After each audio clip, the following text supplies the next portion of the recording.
We're going to get into all things Kansas and the FEC. Have you heard what Kansas wants to do? Kansas wants you to bring your driver's license to the polls, but the FEC says that's oppressive. Finally, we're going to get into all things NSA. We'll be talking about Big Brother. Stay tuned.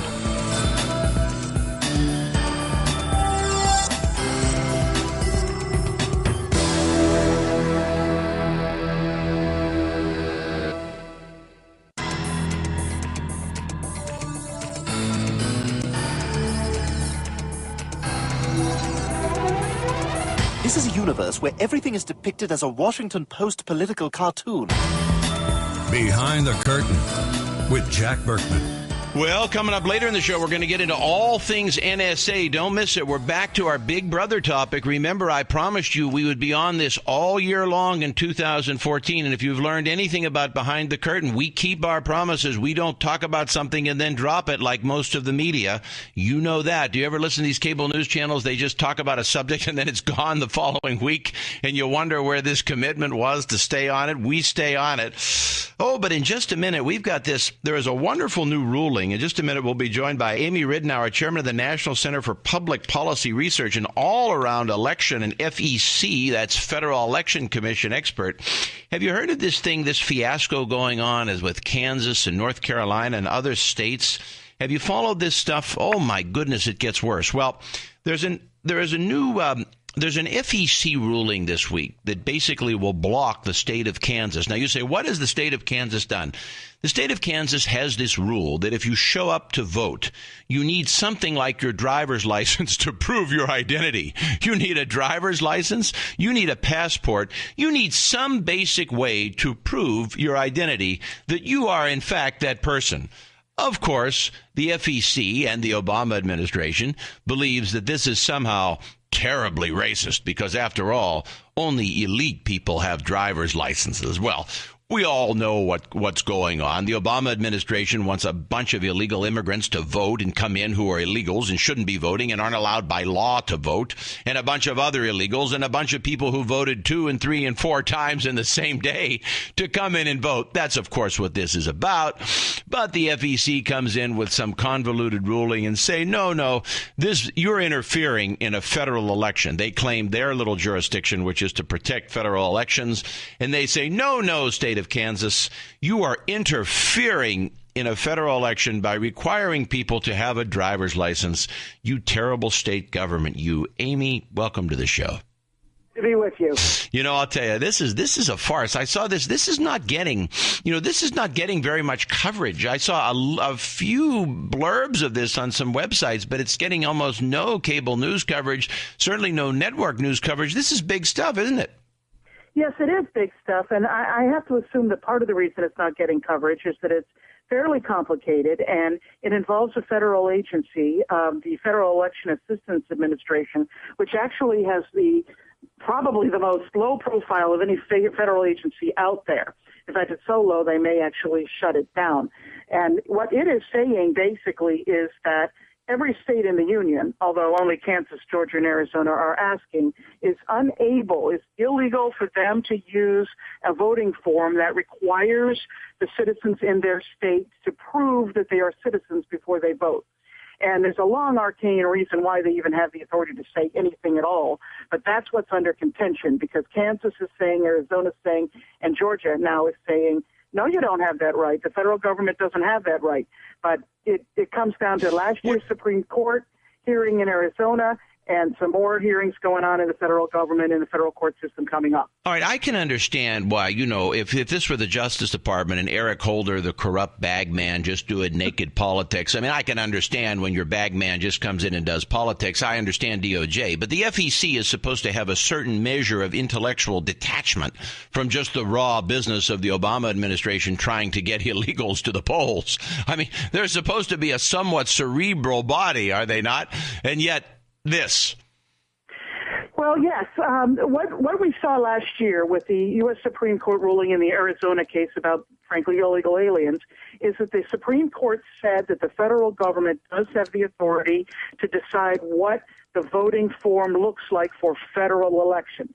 However, the first article of the U.S. Constitution says that states get to decide the requirements to vote. So there's a difference there. Now, you can have the feds write the form while the states decide the requirements, but that means they sort of have to be getting along and cooperating. And frankly, they are not. Now, the federal agency involved here, the Federal Election Assistance Administration, is actually in quite a mess itself because it has 0 commissioners. This is something in itself that ought to get press attention. Oh, 0 commissioners. Oh, interesting. So what do you have? You have just the chairman, the acting chairman making all decisions? You have the staff making decisions because there aren't any commissioners. There's no chairman. There is no chairman. There's nobody. Dear there hasn't God. been anybody since 2011. Because you have to get people through the Senate in order to serve. The president makes appointees. There's 2 in the Senate. Have been sitting there for, now that they're Obama appointees. They're extremely liberal, but they haven't been able to get support through the Senate. So, they go to hearings and so forth, but they don't ever get approved. Now, so that means the staff is left. Now, what happened is the Fed said, frankly, Kansas is the most active at this stage of the game, although obviously Arizona's been very active in the past.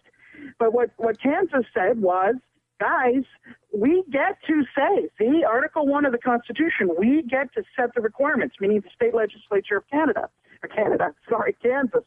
So the feds disagreed, so they went to federal court. The federal court said, well, thanks to this recent Supreme Court decision, the Federal Election Assistance Administration gets to decide. And they told that administration, you decide. So the other day it came up with a decision. I mean, what could it do? The court told it to. It has no commissioners, so the staffers who show up for work every day made a decision. So Obama said, hey, we got these liberal bureaucrats here. We don't even need the Senate. I'm going to quit fooling with Republicans on this thing. I'll let Republicans be hoist with their own petard, and I will have all these liberal crazy bureaucrats that will come in and give me all the crazy rulings I want. Is that basically what the White House did? Well, I would say so. I mean, obviously, I can't go and say what was in their mind, but they got what they would want from these folks. So, I can't argue with your assumption there. And Kansas is saying, well, we may, and Georgia and Arizona may do the same thing. We may have 2 ballots in our state. We will have a ballot for the federal elections, and we will have one for the state elections. And to vote for the federal candidates, you don't have to prove you're a citizen, but to vote in our state for anything else, you got to prove it. And wow, what a mess, and how silly. First, because the states do have the authority to set requirements under the Constitution, but also these states are only concerned about illegal aliens voting because the feds screwed up border security.